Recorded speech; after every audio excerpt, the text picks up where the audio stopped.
my, I think this is messing up a little bit. I can't see it myself. There we go. Does it have to, do I have to change the background separately? Oh, you're muted. Just don't worry about it. It's a little messed up, Sam. It's okay. You put it on the wrong, you put it in the wrong little avenue. So, but just don't worry about it. The black screen, here, just do this. All right, we're done. No, that's good. Go back to that one. That's fine. It doesn't matter. Or we can just do this one. Perfect. Let's do it here. So, what's up, guys? A little bit of technical fun there. Good to see everybody. We've got some awesome stuff to cover today. We're talking about Hedron. There's really interesting stuff happening with Hedron. There's a lot more like sub communities that are coming up, right? That are just talking about Hedron. What does it do? It increases the number of eyeballs that are paying attention to what is going on with Hedron. And if somebody who's paying attention can spend $1,000 and buy Hex, or they can spend $1,000 by Hedron and then buy Hex, and they could get more T-shares, why wouldn't somebody do that? Video is super bad. Hopefully that gets better. We're going to pull up also Sam Bankman, who is the guy who's making. Let's do the crypto in the morning song. Work on your internet for a minute. We'll pop the crypto in the morning song and then just get ready for it, because your internet's just a little. And I can run the video too because it won't use your internet. So if you put it in the private, I'll do it. Let's run the crypto in the morning song, guys. He's just a little laggy. You know the whole hurricane thing. That's up in his shit. So I'll talk to you in a minute. You already know what time it is. Crypto in the morning. Crypto in the morning. Crypto in the morning. Waiting on phone. Crypto in the morning. Crypto in the morning. Crypto in the morning. Crypto in the morning. Crypto in the morning. Waiting on phone. Crypto in the morning. Crypto in the morning. Smoking no blunt on my way to the gym. 11 a.m. and I'm already tuned in. Got me some Hex and I'm making a stay. Got me some Hedron, I'm making it rain. Pay me some Maxi and that's just in case. Jim ready sent me to show you the way. Defi Pro, yeah. Crypto in the morning. Crypto in the morning. Crypto in the morning. Crypto in the morning. Crypto in the morning. Crypto in the morning. Crypto in the morning. Crypto in the morning. Crypto in the morning. Crypto in the morning.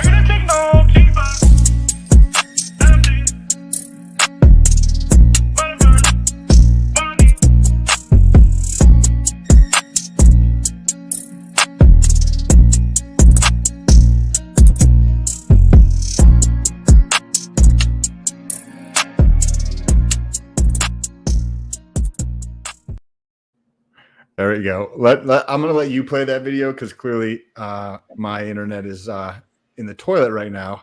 Yeah, it's good. Right. It's good right now, guys. So we got how I became a billionaire in 5 years. This is September 16, 2022, guys. 5 years ago, Sam Bankman hadn't bought his first Bitcoin yet. So that was 5 years ago, guys. So let's check this video out. Thanks for pulling it up. Appreciate everybody for coming in today. You guys are awesome. Yeah, guys, pump the chat, guys. Pump the chat up. Hit the like button. If put a tweet out. Say I'm reacting to Sam Bankman's how I became a crypto billionaire in 5 years, and then put your stream. In less than 5 years, Sam Bankman-Fried went from buying his first Bitcoin to becoming a crypto billionaire many times over, and he's just 30 years old. Sam will tell you he's always wanted to get rich, but not for the reasons you might expect. All that money, he plans to give most of it away to charity. Do you have a sense of how much he's given away so far? It's a bit north of 100 million so far this year. You're pretty low-key in terms of when we think about billionaires. You don't drive a Lambo? No, I do not. Is there anything you do splurge on? The place I live was intended to be an incredibly nice apartment for 4 people, and we've turned it into an apartment for 10 people, but it's nice, although a little cramped. He lives with roommates, one of them a golden doodle named Gopher. That is Sam's Toyota Corolla. And real quick, guys, I want you to know this is how guys actually do that. Like most guys before they make their first billion, they're not living like, you know, the guys that are shooting for the stars like this. So, but this dude is definitely level 10 nerd. But sorry for pausing it, but I just wanted to say, like, this dude's doing exactly what people do, but he did never like graduate. He just doesn't care yet. He doesn't care about lifestyle, and he might always be that way, you know. And take a second and share this out. I just tweeted this. So if you enjoy the show, take a second, jump over to Twitter real quick, press the retweet button on that tweet right there, and that'd be super fun. I'm going to go over and retweet that. So I'm going to play the video. Thank you, In the sir. parking lot of FTX headquarters in the Bahamas. It's one of the largest and fastest growing crypto exchanges in the world. And Sam is the CEO. Some estimates that say $1 billion in revenue last year. Those numbers are reasonable. You know, they're the right ballpark. NFL star Tom Brady and supermodel Gisele Bundchen are investors in the company. You just need FTX. The Miami Heat play in the FTX arena, and you might remember that Super Bowl ad the company did with Larry David earlier this year. It's FTX. It's a safe and easy way to get into crypto. Yeah, I don't think so. So why should you care about a floppy-haired, vegan, fidget-spinning crypto billionaire who occasionally sleeps on a beanbag chair? During the so-called crypto winter, the 30-year-old CEO has been referred to as crypto's white knight, offering multiple loans for hundreds of millions of dollars to backstop struggling companies as the plummeting prices of digital currencies destabilize the market. You said FTX has a responsibility to seriously consider stepping in at the time to save companies. Why did you have that sense of responsibility? It's going to be important that the industry is able to get through this in one piece. It's not going to be good for anyone long term if we have real pain, if we have like real blowouts, and it's not fair to customers. He's also been called the next Warren Buffett. To the extent there is a parallel recently, especially in this crash, looking at which assets are in a place where they pretty badly need capital. And, you know, finding places where hopefully I can simultaneously make good investments and help backstop them and their customers in the ecosystem. I'm sitting down with Sam Bankman-Fried to learn more about his unique investing philosophy, how he made his billions, and how he sees the future of crypto. They're about to get into it. It gets really good. Well, great to see you in person. Thanks for having us here. Of course, thanks for coming. So I read somewhere you said you always wanted to get rich, but not for the reasons you might expect. Can you explain that? So it was always is a strong statement, but I would say, you know, in college, I realized I didn't want to go into academia, and I started to get involved in effective altruism, which is basically a movement looking at if you want to have positive impact on the world, how do you maximize that, or at least do the best that you can? Like, think about it not in terms of like do at least one unit of good, but instead of like how many units of good can you do given you know what resources you have at your disposal. And so I sort of went to a lot of charities that I thought were doing really great work, and basically just asked them like what can I do, like what would be the thing that I could do that would help you guys be as impactful as possible. And they all said they wanted my money and not my time. And you know, if I was able to have a high-paying job, I would be able to donate to them, you know, enough that they could hire a lot of people who were better than I was at Pause that for a second. That was exactly what I was just about to tell you to pause it. Listen to what Sam says, right? He wants to make a lot of money because he wants to donate that to impact the world in a positive way, the way he sees the world. Like, what are some of the other things you see out there? The media narrative tells you successful business people are doing it because they're greedy as fuck and they want to do all these other things. This dude's driving a Corolla, a $16,000 fucking Corolla, and he's worth over $1 billion. He lives with roommates. Like, I believe what this dude's saying. GRC, you had a comment on this as well? Well, what he's saying is, guys, I only have so much time, and I've been spitting this over the hills. I was at the last job I had at everyone. I was like, guys, this is inefficient. How much work can I actually do in a day? But if I have $1 billion, I can hire a lot of people and organize a lot of things because I'm a smart dude and I pay attention. So that's basically what good business dudes figure out at some point. You know, they're like, well, I have no time and I need to make a boatload of money. And there's not always an avenue to do that quickly. But smart guys figure out that avenue if it's available. And this guy found that avenue. He only found Bitcoin 5 years ago, guys. It's 2018. 5 years ago. That's like 2018, guys. Think about where you could be in 5 years, guys. Like, that's 5 years is not. If everyone hodls their bags, they're going to be millionaires 100% for 3 years. But the truth of the landscape is 90% of the people in the chat will have minimal to any crypto in 5 years. It'll be non-existent. Considering the crypto amount, because they will continuously sell at the wrong time and buy at the wrong time, and get nervous and get excited and lose their keys. And not be able to adjust when a fork happens, and then feel like then get one-sided by the other side. We've been in crypto for a year. We've been in crypto for a year, and it feels like so much longer than that because of the speed at which shit is happening. Like, this is insane. And to be in crypto for 5 years, imagine where you Dude, could he be was in 5 only years. in crypto 2 years before me, and he made $1 billion. And like, I'm sure he had the same financial resources, if not less than I did, because he said he was in college and stuff, and he looks like a broke wreck pleb. So like, I'm sure he was a broke wreck pleb. He's never graduated from looking like a broke. I don't know why you can't get a haircut and put on some flattering clothes, at least like a nice like shirt that doesn't make you look like a fat tard. But I mean, this is what you've seen this happen before. Bill Gates, all these guys, they dress all the same. They all dress like dorks because they could give an absolute shit. Richard's only different because he's using it as a marketing angle. Like Richard, his whole entire career was, he dressed better than these guys, but he just wore a suit or like a shirt. And look at how Vitalik dresses in like unicorns and cats and fucking rainbows. Like He just dresses in what he likes because that's DeFi, baby. You do what you want in DeFi. You do what you want. You wear what you want. You say what you want. Financial advice? No, it's not. But you don't need financial advisors anymore because we are our own banks now. So we have to make our own decisions, and we're just telling you our decisions. And this guy's going to do a similar thing. It's the justice that he's going to tell us anything. Correct. And I think it'll be inspiring to hear the story here. Go ahead and get back into this. Throwing out their actual operations, and that would help them more than me working directly for them. And so that was the hypothesis. And I basically thought about, okay, like given where I am as a physics major at MIT, like I should probably think about where I might be able to donate as much as possible. And obviously, like finance and quant trading came to mind. It served as a classic career path for disaffected physicists. And so I applied to work at Jane Street.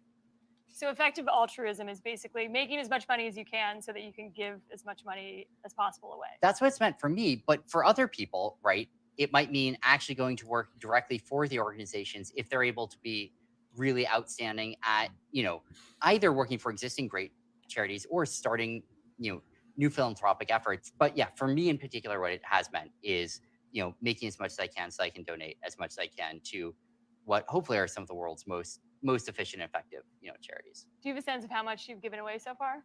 Yeah, it's some definitional issues. I think especially you look at like, we've made a few for-profit investments in companies that we think are going to do good for the world. And so I'm going to, if you put those aside for a second and you look just at the things that are sort of unambiguously, philanthropy, I think it's a bit north of 100 million so far this year. And, probably that's going to ramp up a bit over the next couple of years. That's interesting. Do you have a sense of how much of your fortune you'd be willing to give away in the end? I mean, in the end, I think almost all of it, right? Like in the end, the way I think about it basically is something like, well, I don't know, maybe like 1% of it or something I'll, end up using on myself. But if I do well, and obviously if I underperform, then these numbers don't have to change. But if I do well, I think that should be kind of plenty for me. You didn't own any Bitcoin 5 years ago. Is that true? 5 years ago, yeah, that is about 5 years ago that I traded my first Bitcoin. What got you into it? So I just left Jane Street and didn't actually know what I was going to do with the rest of my life. That was an interesting take. I love just basically, I love that for a sec? But on the premise where he mentions that the reason when she asks about charity, right? Because I want to understand if somebody's congruent, right? If GRC's telling me one thing and then his actions are different, right? Then I get to see that, right? Maybe other people are just seeing the actions, but I get to see that he's saying one thing and then doing something else, right? And it lowers that person in one's mind, right? And when Sam is talking, by the way, good name there. That's a dope. The distraction of the background changing. Hopefully you guys can give a thumbs up for that. The ability for him to stay congruent where he says that he wants to donate to charity. And then when she asks about charity, he says that, oh, besides me bailing out these other companies, because I think it's the best thing to do for the community of crypto so that we don't have all this crazy shit happening, so that we don't have these issues happening in crypto where you have a systematic like failure or you have these things happening. He says, I've donated $100 million plus this year, right? I just find it interesting to notice little things like that. GRC, if you're over there, if you want to pull that back up and play this again, we'll get back into this video, or I can pull it up on mine and get the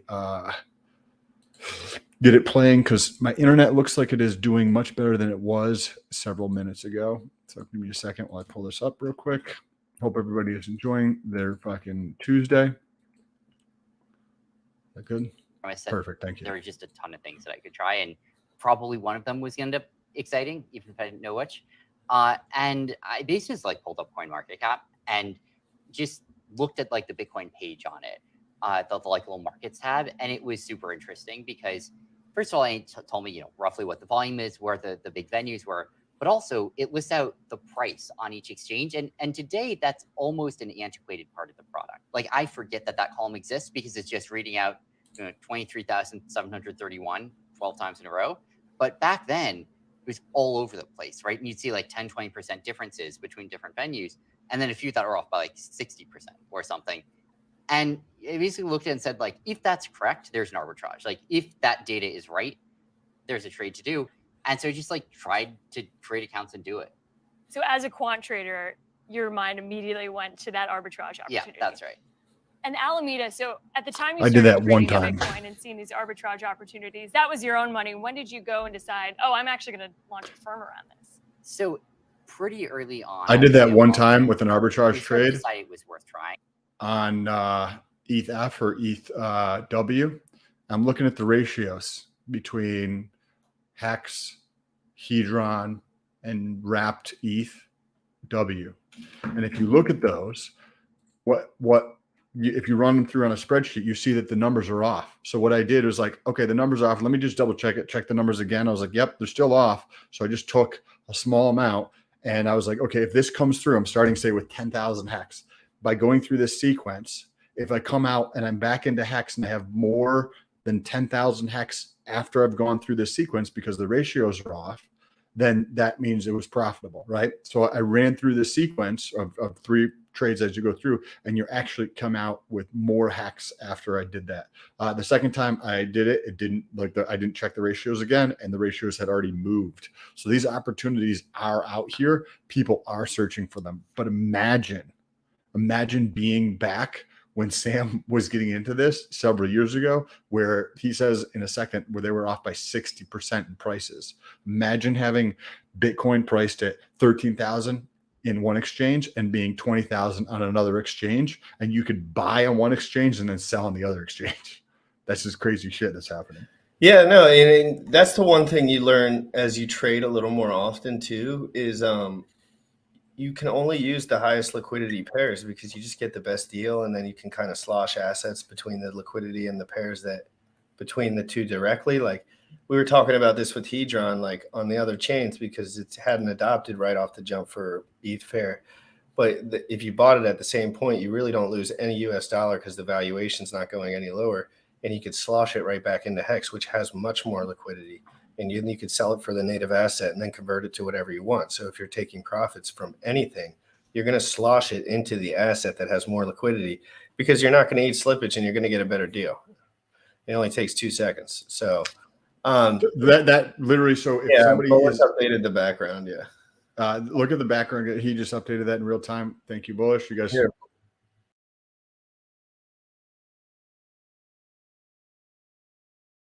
Thank you, Bullish. Check him out on Twitter. Very, very helpful on this front. So let's get back into this. Yeah, oh, wait, you had a good point, right? You had a good point. So we were talking about this in the greed room after we got off this morning show. If somebody is trying to move between one of the 3 networks, right, especially like F or W, there's not as much liquidity yet. So if you're in Hedron, I made the point that I have more Hedron than I do Hex, because I get to play off of the liquidity of Hex, not Hedron. The Hedron liquidity is very low, which doesn't really matter to me, but I think that it is on that chain. Yes, correct. On W and on so we have we have an exact example, like, and you could do the same thing with Hedron. If you have 100 grand worth of Hedron and you sell it on the market from the ETH chain, it's going to dump the shit out of the price. But if you slosh it into Hex, it's not going to do anything. And then if you sell your Hex, it's not going to do anything to the price. And if you have $1 billion or $1 million USD, let's say $10 million USD in Hedron, and you slosh it into Hex, and then you slosh Hex into ETH, and then even ETH into Bitcoin, if you have enough money where the slippage on ETH is too much, which is going to get like, 500 million to $1 billion, like, but still there's people that have this much money. This is reality. Think about these things. Like, we're not, so if somebody is in Hedron and they want to get out of Hedron, they're not going from Hedron to ETH. They're going from Hedron to Hex, then to ETH, because you got to follow liquidity to get out without eating as a shitload of slippage to be able to get out of those things. But yeah, you just, if you want the money, you got to go to the asset that has the US dollars in it. And so if you have too many, like I have way too much Hex to sell on the F chain. And so I don't really care though. I'm not like pressed on it. Like I spent under $1,000 on it. It's a speculative instrument. I want to get yield on it. I want to provide LP with it. And if I want to take 10% profit, I'm going to slosh it into the native asset and I'm going to dump the piss out of it. So it's just, that's it. But I'm a 10% guy and I'm not an over leverager. So I'm a wait guy. I like to wait those 2 years, let those things chill, let those assets that I really have in there chill for years. But I'm going to play around with 20% of my stack all day fucking long. This is fun. It's not fun. It's literally extremely profitable. Like it's extremely, like what happened with BNB, what happened with Hedron. ETH POW, Hedron, all these things, the staking mechanisms. Like I have more money now than I ever have at one time, for sure. And I had 120 grand or Bitcoin at some point. I didn't know I had it really, but it was in there. I bought Bitcoin, 1.7 Bitcoin at 3,400, and I just was on Coinbase. Some dude just told me to do it that I was doing a paid course for, and I was like, sure, fuck it. And so that's my thanks Cultivate Crypto and Modern Life Dating. Shout out to them for telling me to buy Bitcoin. Yeah, the Bullish is in the chat right now, and that was a good call that they told you to do that. Get in at the very bottom and sell at the top. Like that's generally a good fucking they move, said bro. It's COVID-19, dude. Like this shit's, and I was like, what do you mean? Like they're like, dude, everything tanked, everything's gone, and it was 20K like yesterday. So like, dude, if you're gonna buy, like I'm telling you, it never went under 3,300. Actually, on this really quick before we get into the video, like on this conversation, I have LP on all three chains, right? So I'm like, now that I'm thinking about it, V3 on all of them, and I'm doing a teeny just to see what it's like of V2, but like just the tiny little bit. But I'm thinking that the profit, the fees that I earn is a relatively small enough amount relative to the bag on ETH that maybe I'll take that and put that on ETH, just the fees. Well, Sam, that's what you'll start doing. The more you're at your computer, the more you'll put your stuff. And I'm saying to you, not them. Not the people that I don't know. I know Sam very well. So, but the more Sam you're at your computer, the more you will understand. It's just about looking and being like, the more you see it, the clearer and clearer. It gets so clear. Some of these, like, there's things that become clear to you, but you know it took you a year to get there. So you're like, this won't become clear to anyone. You know what I mean? So I'm telling you that, but I'm not telling the audience that necessarily because everyone's in a different spot. But it's so important. Like, it's so important to understand. Like, I know I'm going to be day one to Zen no matter what anyone says. I know I'm going to be day one to everything no matter. And I'm not letting any girl, any kid. And I'm just saying that for me, like, just for me. Like, everyone's got shit. But I'm not letting, and I tell everyone in my life, like, until I get what I want, I'm at my desk and working out. And I'll go on a vacation whenever, if someone else is like, wants me to do something, like, and they set it up, yeah, I'll tag along. But like, I am not setting shit up. I am not your dad. I am working.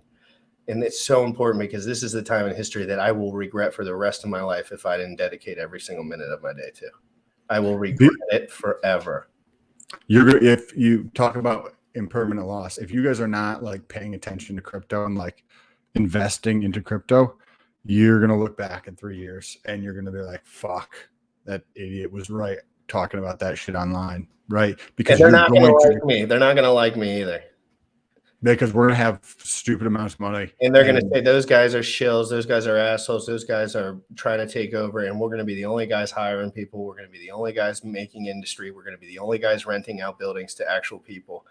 And, you know, because we're real people, like we're not venture capitalists. We're not tied and associated to companies. Like guys like us can do a lot of damage because I don't care about having a fucking Lamborghini. There is nothing inside. If I drove down the street in a Lamborghini, I'd feel like an idiot, frankly.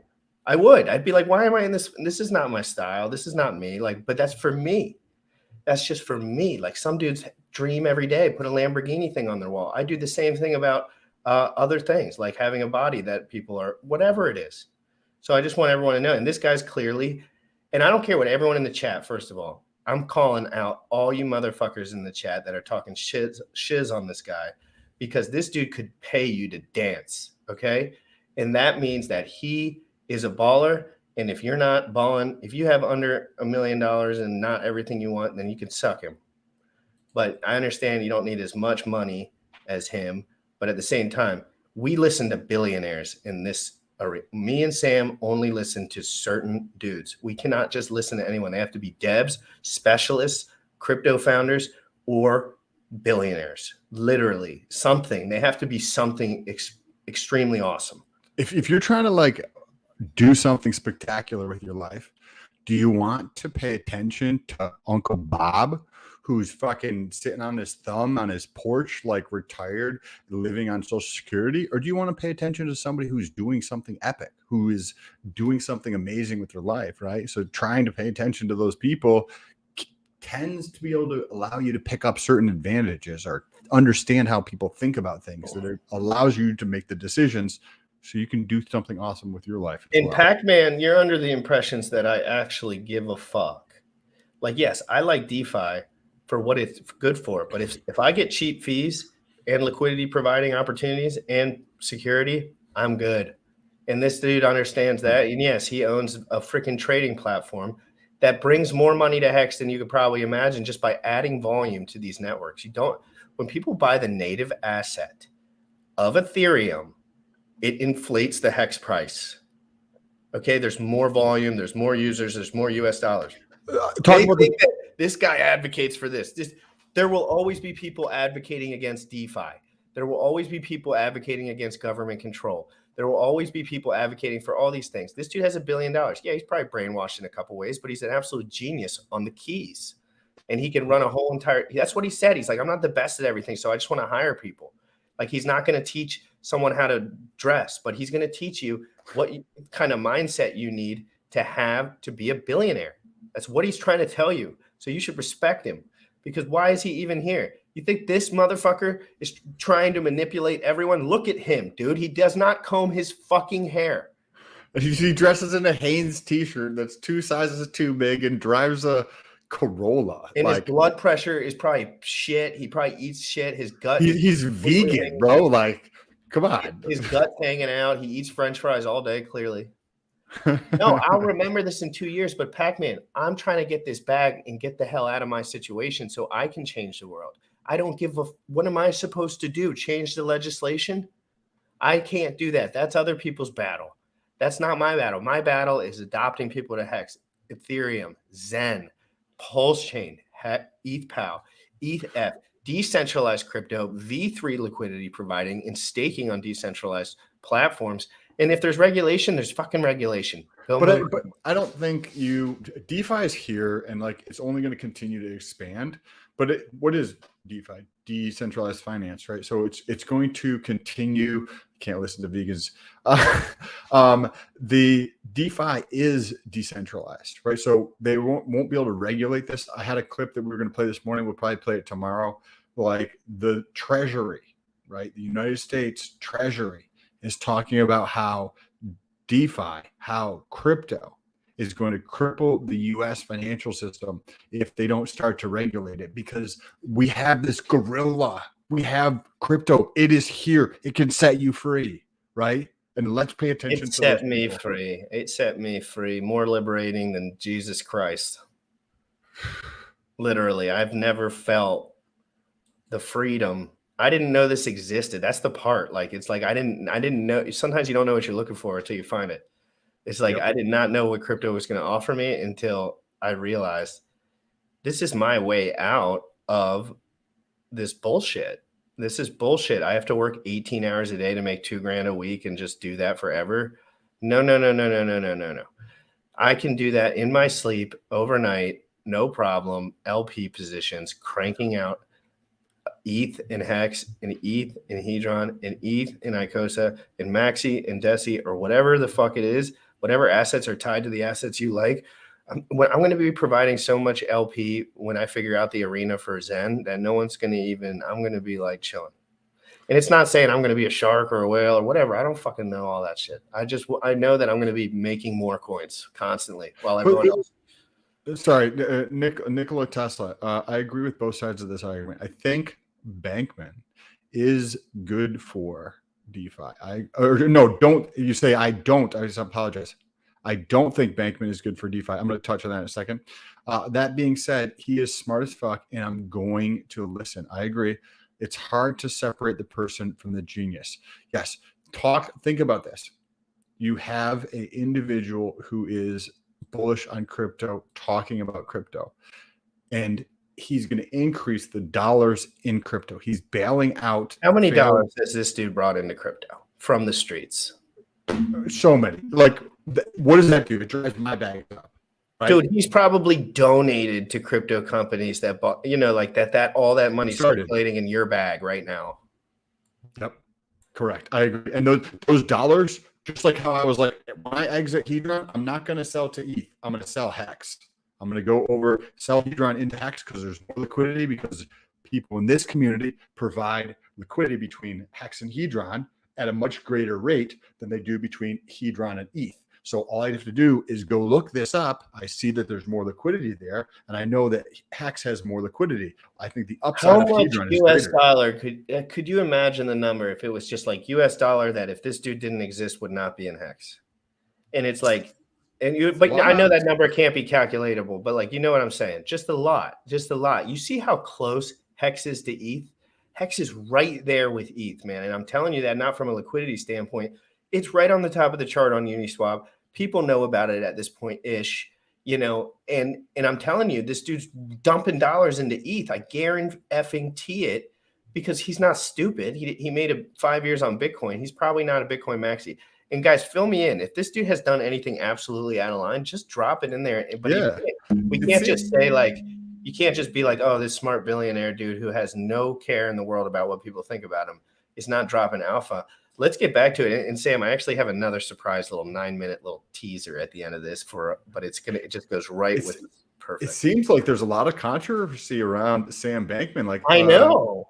I didn't realize people were not a fan of him. Like I like to pay attention to. He's literally driving crypto forward. If you don't think that's happening because he's a centralized organization in terms of FTX and he's bridging some of the gaps for like legacy finance, he's getting more people into crypto. Yes, he promotes trading. Whoop-de-frickin-do. Like, what kind of regulation does he support, guys? Can we get some? And we'll talk about this tomorrow on the show, guys. We're live every single day. Don't you forget that either. I like being on Sam's channel, and guys, I'm using Sam's chat, so the verbiage it's me. Because my thing doesn't. We're both in the same background here on the stream, yeah. But let's get back into this. This is cool. I appreciate the comments, guys. This is awesome. Let's get back in and play some of more of this video. All right, great.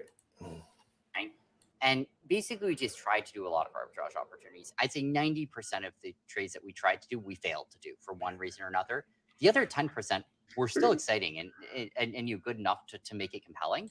But when you look at what it takes to do, an arbitrage in crypto, especially circa 2017, 2018, right? Let's even just take one of the easiest cases you could think of, which is Bitcoin versus dollars on Coinbase versus Bitcoin dollars on Bitstamp, right? Let's say Bitcoin's trading at $10,000 on one, $11,000 on the other.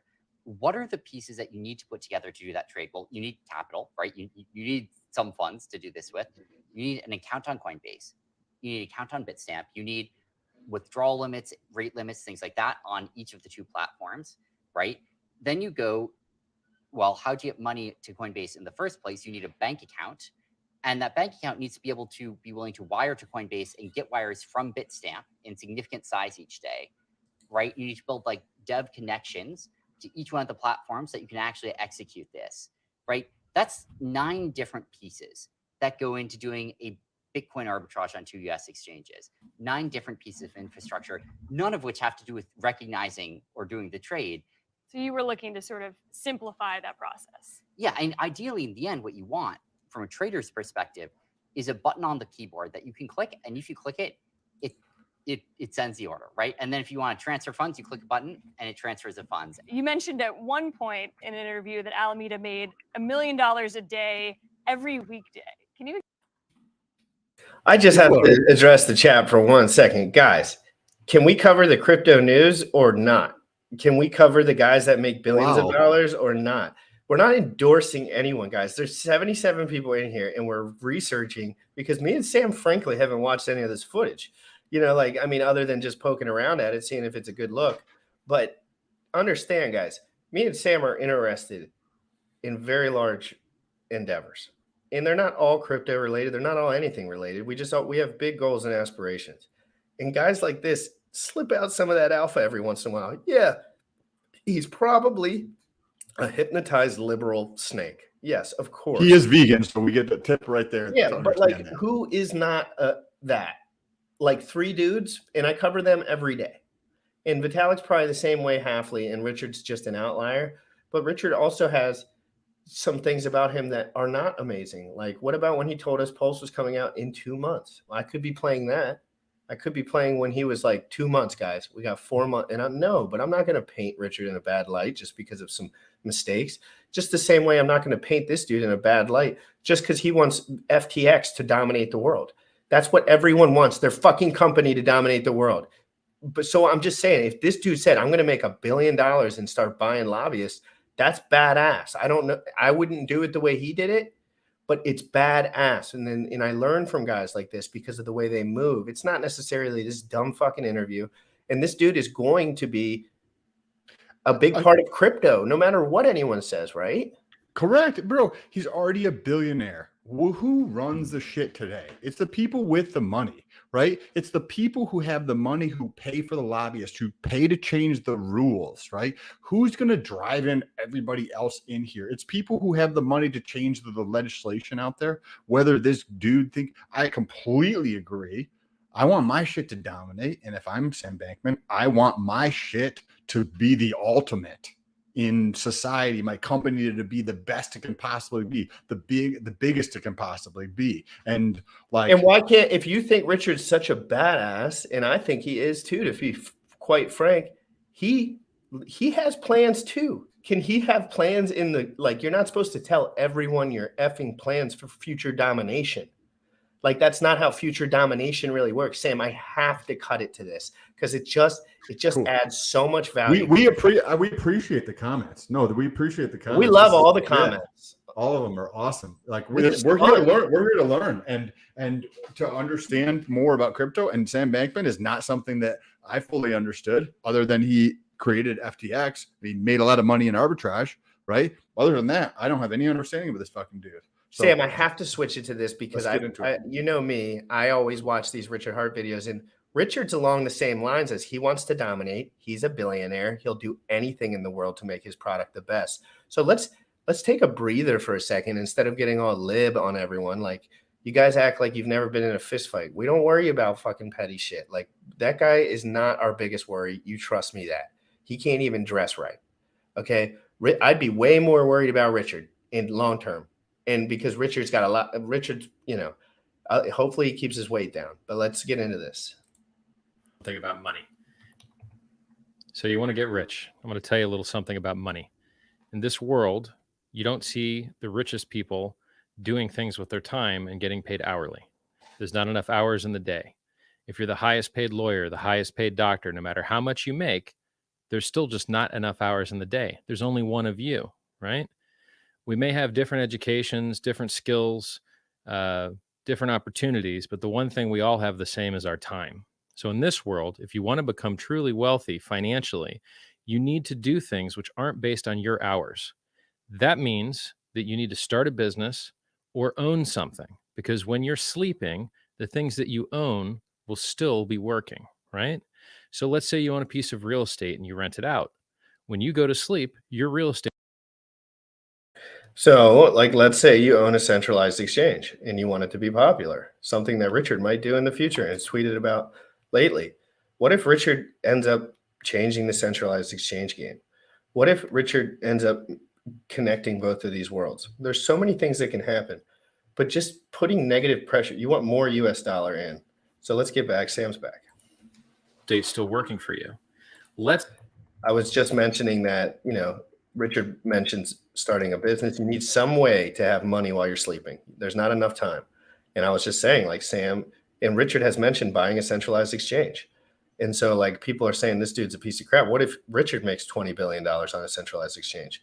Well, then will it be a piece of crap? No, you'll all be slurping and jerping. Okay. That's what they're going to be doing. Yeah, Yep, they'll be doing this. Hold on one second. Oh, hold on. I got it. Yeah, like, so that me and Sam are super open-minded, and it does shock people sometimes, you know, because it's just like, this is the way we always have talked. But at the same time, like, I respect Richard. I don't know this other guy. I know Richard kind of more, and I hate censorship as well, and I hate all those things, but they can just lock you in your house whenever, so you should just try and learn. They can just tell you to do whatever to the point where you have to arm yourself, like, I'm sure. So why don't we just stay open-minded and just push crypto forward, whether there's a 33% tax or a 5% tax or a 70% tax. Guys, just know that, like, $10 trillion is $10 trillion into crypto, and we need legacy, we need openings, and they're not going to dump their money into Hex. Richard's a centralized owner, but it can get sloshed into Hex through people in the market. That's what Hex was for. So let's get back into it. One thing we all have the same is our time. So in this world, if you want to become truly wealthy financially, you need to do things which aren't based on your hours. That means that you need to start a business or own something, because when you're sleeping, the things that you own will still be working, right? So let's say you own a piece of real estate and you rent it out. When you go to sleep, your real estate's still working for you. Let's say you start a business and you have some employees doing the work. Once you can afford your first employee, you can waste your time however you like, assuming that the employee you hired is the right one and can do the job as well as you used to, right? So something that I advise people to do is your first goal should be to buy your own freedom. You should be working so that you don't have to actually show up to work anymore. You can go learn the next thing to take it to the next level, because most businesses aren't going to make you a billionaire. Most businesses won't make you a millionaire. In this world, for you to be a billionaire or a millionaire, you've got to fight the effects of competition. You've got to fight the effects of taxation. There's a whole ton of things in this world trying to make it so that you can't get that rich. So what are some things that you can use to your advantage? Well, I love to use things that can scale. And scale is just a fancy word for, if it works one time, you can do it 10 times as well, right? So, like, this is literally what I'm going through. So Yep. I have a business. GRC has known me since I started the business a couple of years ago, and I'm, you know, multiple X's bigger than just several months ago, and, you know, substantially bigger than last year or the year before that. And getting employees, getting somebody else to get the work in, like, and do the work, it's helping them out, right? The whole thing about me bringing people in is that I want people to be able to grow. Like, that's all I'm focusing on, is I want these other people to be able to grow, because I know how the game plays. Like, if you can help other people win, right, that's how it works out in the end. But buying my freedom back, hiring those people to do things for me that helps them out, but allows me to get my freedom back. So incredibly powerful. I just want to say that quick. Let's jump back into this. This is a good video. When did we say we think Sam Bankman's a fucking hero? I mean, we're just saying that he is like, he punches hard as fuck and he can crush motherfuckers. That's what we're saying. We like guys like that. We don't look up to all of them. I don't look up to Donald Trump because he's fucking a little bit like odd to me. But I think that it's crazy that he bought all those buildings, and I would like to know how he did that. And, you know, like, I see his building in Vegas. It's very tall. It's very shiny. It's golden.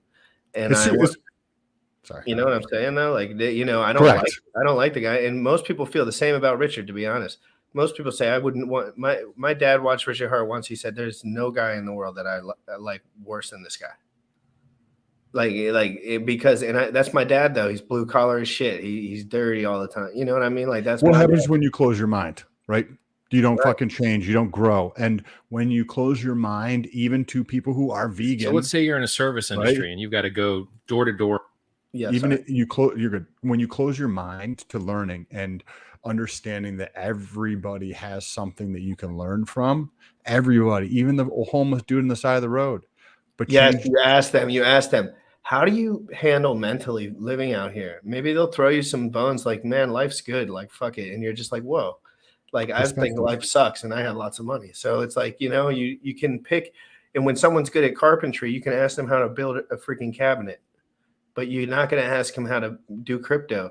You're not going to ask if I had a conversation with Richard about staying fit long term and calorie deprivation, he would sound like a moron.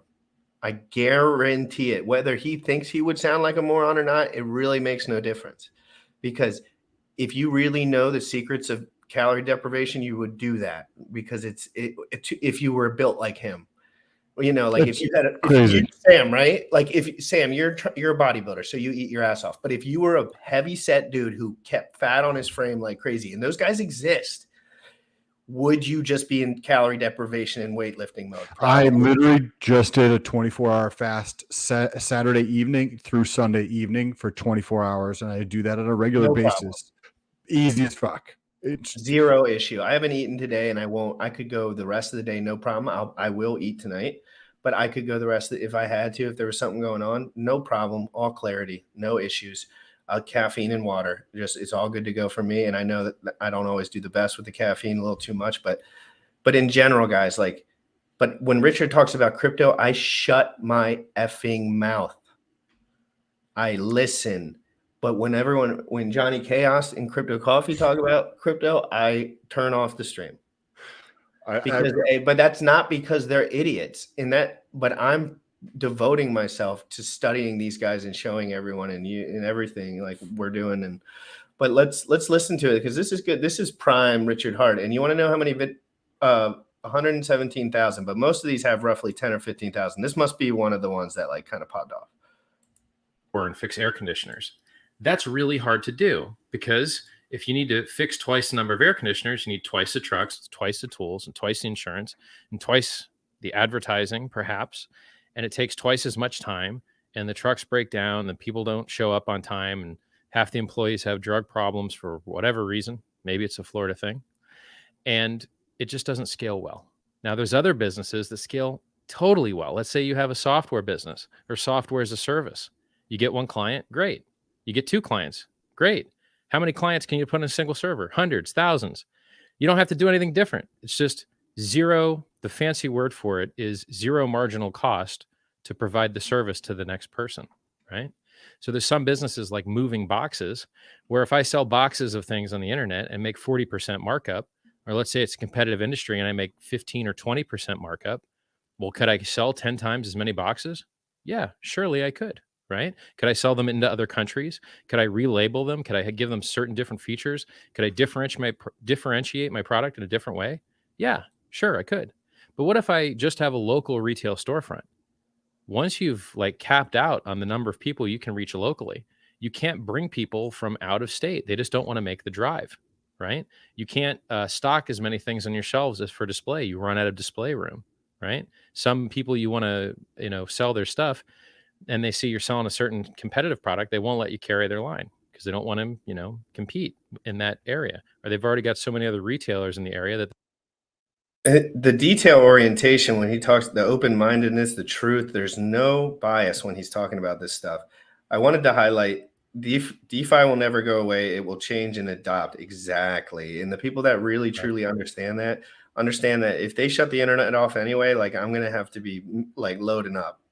So it's not really going to be like, oh, how big's your bag? It's going to be like, how big's your ammo fucking stack?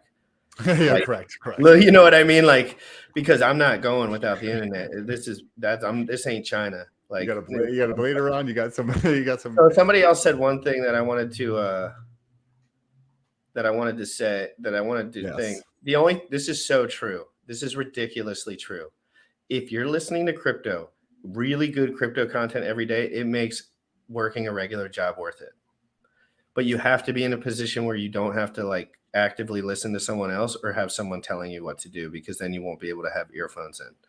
So in general, this is what I did for 2 years straight. Just every day worked all day long. And I wasn't even spending most of my money on crypto. I was just studying all day. I did that. That's how I learned about real estate. I was working my own company, and I would work 12 hours a day, 6 days a week. And on the 7th day, I would work, 4 to 8 hours, because it was like a half day basically. And I would just listen to real estate stuff. And that's how I was able to learn everything about real estate and investing in notes and investing into real estate. And that's also how I made $83,000 by going through that kind of shit. But let's get back into the Sam Bankman. I think we should play this on the morning show. Yeah, you're right. Just because it's already 3:00. I know. It's been a fun hour already. Yeah, let's go back. We're gonna pull up some Sam Bankman. I'll just say hi. Pac-Man, Tornado Cash was illegalized, right? Okay, they can do anything they want to do. Tornado Cash aren't. And there's, I think, I would love to know this. Bullish was saying that something like allchain.com is like you could swap from chain to chain to chain, right? So if that's the case, All Chain Bridge, I think it's called. I've used it like 50 times. All Chain Bridge, that might be, and I don't know, but it might be a way to wash things or provide privacy is a much better way of putting that. It is an interesting way that they do it, because it sends from your wallet, and then it separately on centralized swaps, and then it shoots that swap to your other account. So it for a minute, none of the funds are in your account. So like, and sometimes up to 30 minutes, depending on the block usage, And I don't think the court case is going to hold up for Tornado Cash. But let's get back into this video here. Explain how that happened. So there was this brief period in January of 2018, and that was certainly a local maximum for Alameda. And basically what happened was, going back to sort of the examples of arbitrage, huge inflows really everywhere in crypto, but Japan and Korea, which were two places that saw particularly large buyers of digital assets, especially relative to the liquidity provided in those areas.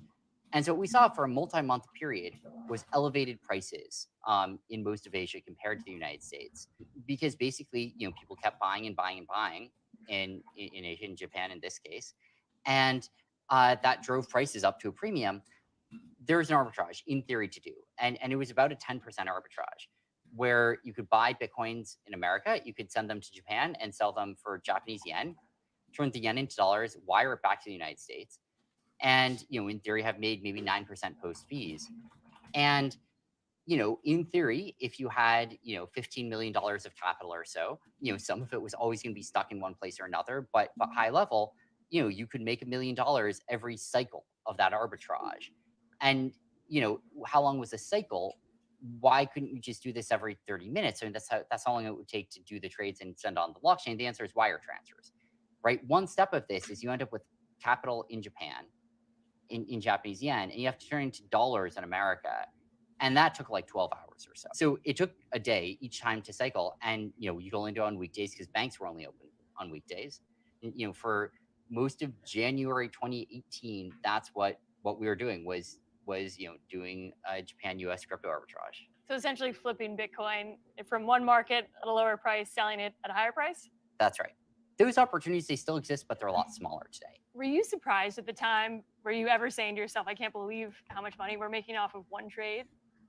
Yes and no. It was, on the one hand, intellectually, I could say or lay it out and be like, well, if this happened, and then this happened, and then this happened, and this happened, then you can make this amount of money. Here's how, and we're making exactly that amount. Like, it was, in one sense, it was just exactly what you'd predict intellectually, but viscerally, it surprised me every day. Like, viscerally, every day, I'd wake up and be like, holy shit, it's still there. By 2021, you're on the billionaires list, more than $22 billion in terms of net worth. Yep. What was it like to make your first billion? 3 years after his first It was purchase. one of these things where, like, And The pause that real for a second, just thing, real quick. I like, know I want to get through this a video few as months well, but earlier, like, did you catch what he said? This is from Arbitrage. He said that there's still opportunities today. I know somebody I told GRC about this months ago, who did arbitrage and made over $250,000 in one trade. $250,000 in one trade. I did that earlier this year for a tiny amount, right? And I did this 2 weeks ago. I didn't actually tell GRC about this because it was such a tiny little amount, but I did the arbitrage trade once and I made a profit on it. And it's just the ratios. You're playing with those numbers. That's all it is. And then I did it again and it wasn't because the ratios had changed. But there's opportunities out there. If you know what you're doing and you are paying attention, there are these But they are opportunities. few and far between. To be honest, like Right. most of them revolve around the Hex ecosystem at this point in Uniswap and Ethereum. But I would like to think about this. I would bet if I took the time to look at the ratios across FW and 2.0, I bet I could find some type of arbitrage in the Hex, Maxi, Hedron, et cetera, ecosystem that would allow me to go from like literally doing something along what he's doing with much smaller amounts of capital. Yes, 100%. Yeah, you can do that. But you can also just wait for the different, like there's always, like one always pumps first. Correct. Swap there. And then like Hedron's lighter than that, then lighter than that, and it pumps harder. So yeah, there's a lot of ways to do it. It just depends on how much you want to pay attention. But again, if you're not comfortable doing these things and you don't have your security and 5 different accounts and Trezors and have done all the prior research that takes a long time, you shouldn't be anywhere near that. But it's not impossible. It doesn't take that long. It takes a couple years. I've been probably at this for 3.5 years now, a year and a half, like really serious. And so yeah, like it just takes time. Like I wasn't doing this the whole time. I was just learning. So and now we're just learning, but we're getting a better understanding of what we're learning, and we're being a little bit more. Richard's a whale in Bitcoin and in Hex and Ethereum and all these coins, and it's like, yeah, because he bought the bottom and he was paying attention and he was versatile and he was providing liquidity and he was selling tops and buying bottoms, and he became a billionaire in 10 years or whatever.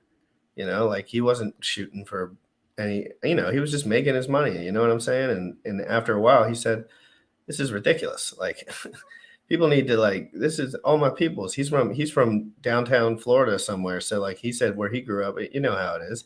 So let's get back into it." Yes, I like it. There's a time at which formally something has happened, but the writing is often on the wall before then. And I think it was like this sort of time when we started up FTX, and the first traders, there were people we knew. Like we sort of reach out to them like, "Hey, we built an exchange. Would you like to try it?" And they're like, "I guess, sure, as a favor," right? I think the point that like I started to feel like, oh wow, this might actually be big, is when we started to get registrations, and it's like, all right, like all hands meeting. Who was it who introduced this new trader to the platform? Like, whose uncle is this? And the answer is no one's. Like the answer is none of us had ever heard of or met this person, and they found out about FTX organically. And when that started happening, and we just started getting people signing up for the platform that we had never met before, that was when I started to feel like this might actually be real. You felt like you made it at that point? I felt like there was a pretty decent chance, yeah. And so as far as creating FTX, why create an exchange when there were already so many big global players out there? Yeah, I mean, the basic answer is that we didn't think any of them had nailed it. Like, and that was, I think that surprised me. It surprised me that we didn't feel like they nailed it in early 2018. And it surprised me in late 2018 that they still hadn't nailed it. That like the things that we had noticed, many of them were not fixed. And I think eventually I just started to feel like, I'm not sure it's getting there. Like, I think we actually might be able to launch an exchange well before many of the existing venues would have sort of incorporated the principles that we would be launching with. How is it the case that you guys are so much better off than your peers? If Coinbase, for example, said trading volume was down 30%, how are you guys immune from this? I don't think we're immune from it, but I think there's two differences. One is just like we put a lot of work into trying to really grow out our footprint over the last year, which is counteracting a lot of it. And some of that's just continually releasing new features, new products, new ways for people to use the platform. Part of that is getting regulated. Like We now have licensed offerings for our product suite in most of the world, including Japan, European Union, Australia, and others. And then I think part of it is also just we have a less retail heavy platform, and retail tends to be more market sentiment dependent. Who is your average customer, if not retail? Most of our volume comes from customers trading at least $100,000 per day of volume. And so these are high volume, highly engaged users. And 100 grand a day, the average user, the hell? They FTX focuses on obviously the people who are connecting with Sam in terms of arbitrage and trading. So he brings in those type of people and makes it probably easier to trade, between different markets and looking for arbitrage opportunities. I've liked arbitrage. If anybody's not aware, on a little bit of a backstory or context, I went to get an MBA and a CFA and these other designations because I wanted to run a hedge fund to take advantage of different arbitrage opportunities. That's what I used to want to do. And now you can go into this space called DeFi, space called crypto, and you have these opportunities and they're not regulated. I don't need all these other fuckers involved to go through and take advantage of this kind of stuff. There's opportunities all over the place, like everywhere. All right, we can. Yes, there's and crypto's evolving, and it's not just always going to stay the same. And if you want to be the Bitcoin maxi of Hex, go the fuck ahead. Be the guy who tells everyone that buying Hex no matter what and staking it forever is the way to go. That's a better ethos than 99% of the people investing. So, I'll give that the okay. But in general, I don't promote leverage trading whatsoever, and I don't think it's necessary, frankly. So I don't think leverage trading is necessary at all. At all. I think crypto is enough leverage trading, it's volatile enough. So to put leverage on that, it's just redonkulously stupid. Any shorts in crypto, stupid, forever stupid. And longing in crypto is the only thing I would ever do.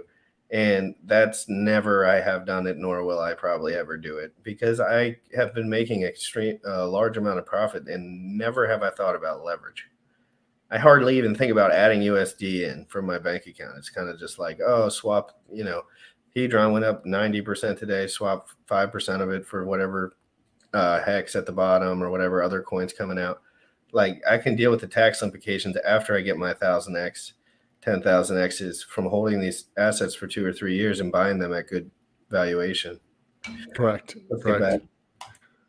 And it's sort of everything from someone in the crypto ecosystem to a small quant trading firm, a family office, to day traders, to larger quant trading firms, to institutions. It spans a lot of different sort of demographics and countries and types of players, but they're all generally fairly sophisticated, fairly engaged, and fairly large volume. You said your company is really operating everywhere. Yep. What geography is the most important and driving the most revenue? There's no geography that's more than 10% or so of it. And so really the answer is if you just take the world GDP weighted, except for the United States, Iran, and North Korea, and I guess a few other restricted jurisdictions, that's a pretty decent proxy for it. If you want to know, what fraction of our volume comes from Japan, right? I don't know, 6% would be a reasonable place to start as a guess. I think that's roughly its fraction of world GDP. FTX in general has just seen explosive growth. I've seen some estimates that say $1 billion in revenue last year. Yep. Where's most of the revenue coming from, and how much of that was some of the acquisitions you did? Those numbers are reasonable. They're the right ballpark. Best guess, we may see a similar ballpark this year. Obviously, depends on what happens over the latter half of this year. We've generally seen sort of market share growth between last year and this year counteract the market decline. And where did that growth come from? It's the first thing to say is our core economics, and I'm sort of glossing over a lot of details here, but this is correct for 80-ish% of the revenue, which is that it's people trading on our order books with an average fee rate of about 2 basis points roughly. And this is very different than what you get if you look at the economics of a more consumer-facing platform. It's way lower fee, higher volume. We have $10-15 billion of daily trading volume on the platform. Still at this point? Yeah. And obviously, it's different on different days. On weekends, it'll be a bit less. But what that means is most of our revenue is coming from high volume users. It's not to say it's all HFT firms, because it's not. It's a wide variety of market participants, but most of the volume and revenue are coming from the market participants, which for one reason or another are trading significant size. And, we've been working on building out our consumer product, especially, with the recent stocks push and other things. And as for the acquisitions, the core way that we think about acquisitions depends on the acquisition. And I wouldn't say there are any which have today transformed the business, but there are a lot that have played a really important role in helping to build out parts of it. And there are some that may transform the business going forward, right? Like, I think one of the biggest things, obviously, that we've been working on is getting FTX US derivatives up and running in the United States. And, optimistic that we will be able to get there. You've been referred to as crypto's white knight in some instances, really coming in with these bailout and rescue packages. Why take that approach? We only had a few days to make some of these decisions. What we basically came to believe was the following. The first was that, if possible, it would be extremely valuable to the ecosystem to backstop some of these places. First of all, just backstopping customers and making sure they're protected. But second of all, stopping contagion from spreading through the ecosystem, right? Stopping it from being the case that anyone who transitively did business with any chain of people who did business with one of the troubled assets themselves became troubled. And then the secondary goal was maybe there are good trades to do. Maybe there's an investment or acquisition that can be done at, terms that we'd be excited about, given the sort of need for capital right now. But that was usually not the standard we were able to hold ourselves to. In practice, the standard was, do we feel okay about this from a financial perspective? Like, does this look at least mediocre? Like not a huge loss in expectation, maybe a gain in expectation, hopefully, maybe not, was sort of the bar that something had to cross in order for us to feel comfortable, intervening there. And often we just weren't sure. Like, you look at a lot of these cases, they had 4 days before they're going to file bankruptcy. And so we had 4 days to do all of the diligence we could on the company, which is learn crazy. Everything about it. That normally a due diligence period can take 6 months. Reading there, and often we just weren't sure. Look at his look at his. He's got New Balances on with socks that are way too What big. is wrong with this? Like, this is the biggest threat to DeFi. Like, is this real? Like, I've seen a lot of threats in my life, and this is not, my radar's not going off. Like, I see brainwashed, liberal brainwash, but I don't see negative. I believe when he goes to bed at night, he probably feels like he's doing a good thing. I agree. And so I think, but I could be wrong about that, guys. Like, I know there's slick dudes, but all this, most of the times, controversy and conspiracies comes from people doing the exact opposite of what, it's generally either the exact opposite or right on.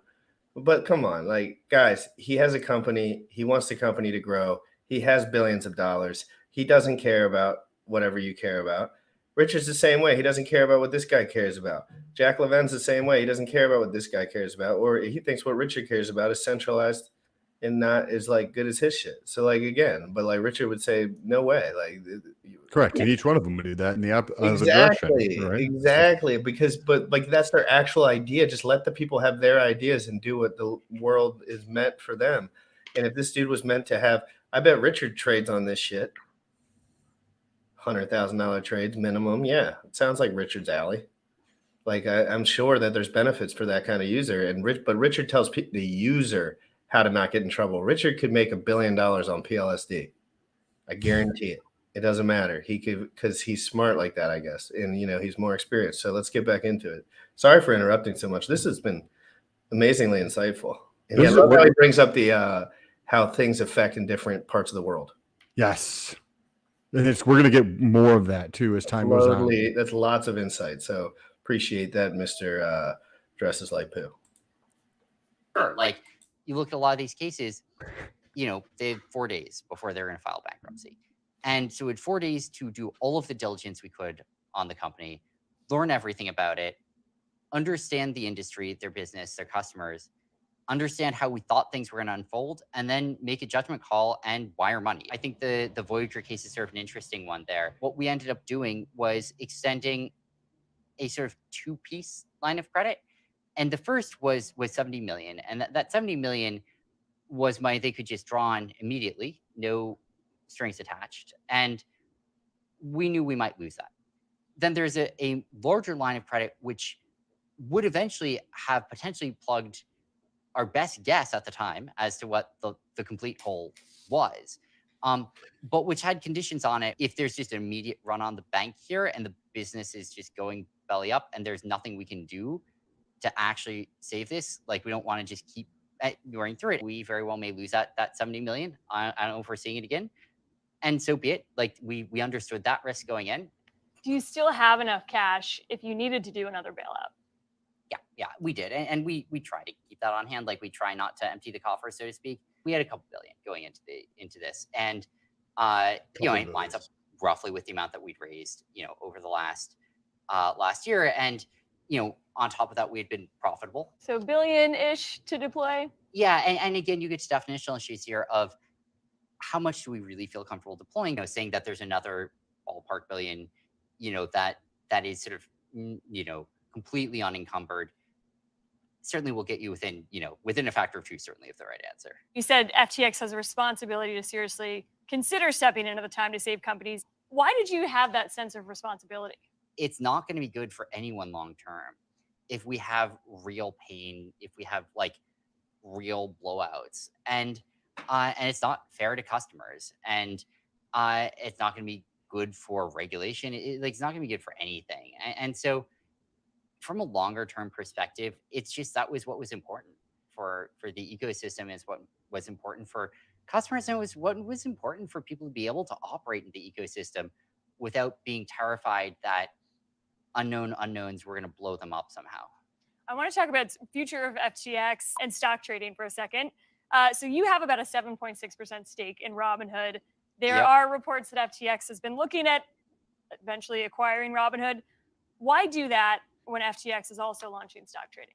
So our default path here is, we'll just build everything out, right? And we're going to try and grow our business, as much as we can. I do think there are potential synergies between us and a bunch of other companies. And I think specifically, when you look at companies that have, done, frankly, an amazing job at building out a brand. I thought that was an interesting point about the regulations, right? He says that why did we bail these firms out? These other crypto. Remember, we had a bunch of them go belly up 3, 4, 5 months ago. Well, he bailed them out because, and this is what he said, and I know that, and I thought of this because the chat has a different point of view around this, and I don't know enough about this fella to know. But he said that having these market turmoils, right? If all these firms go belly up, that's not going to be good for regulations.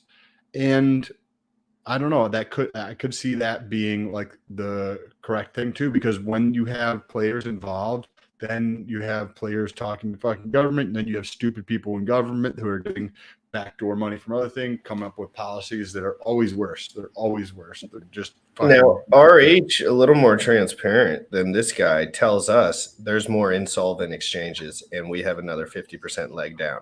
So if you think Richard Hart's a little bit more transparent in general when he comes to the market, that's his take. So his take, he said, he's been saying it as early as a few days ago, 10, 11K and pray that it doesn't go lower is what he's saying. Pray. And also this could be CNBC's fucking take. He could have been far more open and transparent, but then CNC was chopped it up and fucking put it together. Right, exactly. But we want to just know timing, platform, audience. You got to understand these things when you're watching this. And me and Sam understand that this is on CNBC. Okay, and he's being golly transparent with us. So we're going to take it, at least he's giving us something. So we're going to read between the lines on some of this stuff, because that's what you do when you're looking at information all day. When PLSD comes on the screen and everyone says buy no matter what, and it's $100 or whatever, that doesn't mean that it's the right information. But picking and choosing who you listen to and how you listen to them is critical. I don't listen to Richard Hart about dating advice. Okay. That's not what I want to listen to Richard about, even though I think he would give good dating advice, but that's not, he just pretends because he's doing his whole little shtick. Anyway, let's get back. There's 3 minutes left. Have built out that real presence of mind in in the West, in consumers, and have done a great job of building a consumer experience, have built up that confidence. I think that, there are ways, I think, to work collaboratively with companies that could be really mutually beneficial and really complementary. And that can span a lot of different ways of interacting, right? Like we acquired Blockfolio, for example, and we've partnered with BlockFi and others. There are other cases where there are white label agreements. There are cases where there are ways that we can help service each other. In general, we're excited to have conversations with companies that we think there might be collaborative benefits in working with. And we can think about 100 companies that sort of would potentially fit that in. Our certainly our partnerships team has been a little bit overworked working through a lot of those, but we don't have any like active acquisition talks with most of these. Long-term vision for FTX, say 5-10 years down the road, where do you see this company? One piece of this is being a global platform where people can access liquidity in a sophisticated, powerful way. One piece of this is being fully. I just want to highlight that. Let me rewind that. With most of these. Long-term vision for FTX, say 5-10 years down the road, where do you see this company? One piece of this is being a global platform where people can access liquidity in a sophisticated, powerful way. One piece of this is being fully licensed. And, we think we are already by far the most licensed crypto venue and maybe the most licensed exchange overall, depending on how you count globally. We are licensed in dozens of jurisdictions separately and have spent a huge amount of effort on building that out. But there is more to go, especially in the West. And then the other side of this is trying to build out a really beautiful, powerful, intuitive consumer experience that hopefully helps to make managing your finances easier and more straightforward. Hopefully helps to mean that you don't need to worry about the clunkiness of payments, of settlement, and that things just work. What about your own legacy, Sam? What impact would you want to leave on the world long term? I don't give a shit about my legacy. Like I care about the impact that I have, but like it's not like the thing I try to remind myself is like at the end of the day, what matters is the impact I have, not whether anyone knows about that impact. And so, I mean, I still don't know what I'm going to ultimately think are the most important causes. I have guesses right now, but I want to keep my mind open to new evidence. Right now, things I'm focusing the most on is single thing is probably pandemic prevention. And so like, if I'd say like, what's the legacy of that's probably enough of this dude at this point. He's vegan and he thinks that this is there's an actual pandemic. You're muted. People mention that he works with the lobbyists. So come on, guys. He has a day job too. He works for the government now. So you know who else works for the lobbyists or works with lobbyists? RG3. He just told us that he had a fucking meeting with lobbyists, right? Like, I know. Everyone would want the same thing for Richard. They just don't understand, like correct. People think that I don't give a shit. Like it's like I don't think about any of this stuff. I wish we had every lobbyist on our team, but I'm also open-minded as shit. So I realize that everyone wants the same reality and everyone's pulling for something that they believe is right. When in reality, as many people get wrecked in DeFi, wrecked in everything, wrecked, everyone's wrecked. If you're not out there educating and doing something to change it, all you're doing is typing. And thank you for pumping the algorithm. And I do appreciate you, Pac-Man, but you're the saltiness that you hold for this man, acting like me and Sam can do something to change the trajectory of FTX. I can promise you right now, he's on CNBC. And he's getting millions of viewers doing shit like that. So we're trying to save the little guy right now. Maybe at a different time we will talk. What do we got price? Are we over that 4 mark yet? We just crossed over. So let's transition. I don't know how much longer we're going to stay on here. We're probably another 10, 15 minutes. Hedron has been pumping, just crossed over or at the 4 mark. We can get to see this trend upwards. That for Hedron, it's actually been trending upwards for quite a while longer. And I wanted to touch on that. There's been several things that are taking place. Actually, let's check ETH POW real quick and see if Hedron is also pumping on ETH POW, because it is pumping on 2.0. Let's see here. Is this ETH Pow? Yeah. No, this looks like Chris, the wrong one. There we go. Go ahead. You were about to say something. So check on Hedron. We're up on the short term. We are 24 hours, it should 30%. look similar. Yeah, a little more dumpy, but similar. People a little more free money, a little more accessible. Like people want to jump into ETH right now too. I'm starting to worry about the slosh back. Because people are getting excited about Ethereum, but the fees are still ridiculous. ETH Pow has a lot of volume though. ETH Fair though, the volume's starting to cut slim, and that doesn't mean that it's not increasing daily. But again, we need news. We'll see stuff like you'll see all the volume going up. But as far as Hedron on the ETH chain right now, like we were trading that this morning, I was putting some more USDC in, and yeah, I had a feeling because I was looking at the liquidity wall and it was just breaking down. And I couldn't look at the same thing over on the other side, because it's not as clear over there. But over here, it's crystal clear. We're still low liquidity enough where we can get 3, 4, 5x on this and find another floor pretty easily. And so I think that we touched on it a little bit earlier, but we've got a lot of catalysts, right? There's a lot of people that are pouring gasoline on this, and it's just small embers at this point that is going to, I think, ignite, right? It's going to go up substantially. I think they're still around at 10x here before it gets up to that art point. There's 4 different areas, and that's with no hex price action. Correct. So somebody on Twitter, when I posted about the growth, let's pull this up. This is the first thing I want to pull up here. This is the thing that I've been tracking in terms of the growth of Hex relative to something else. Because what do we know about what's going to drive the price? How things are growing, right? So if we look at this is the difference in the growth rate between Hedron and Hex. These are the only columns we're looking at. We're not looking at this stuff right now. Is this updated? I updated this morning, yes. So can we look at the users?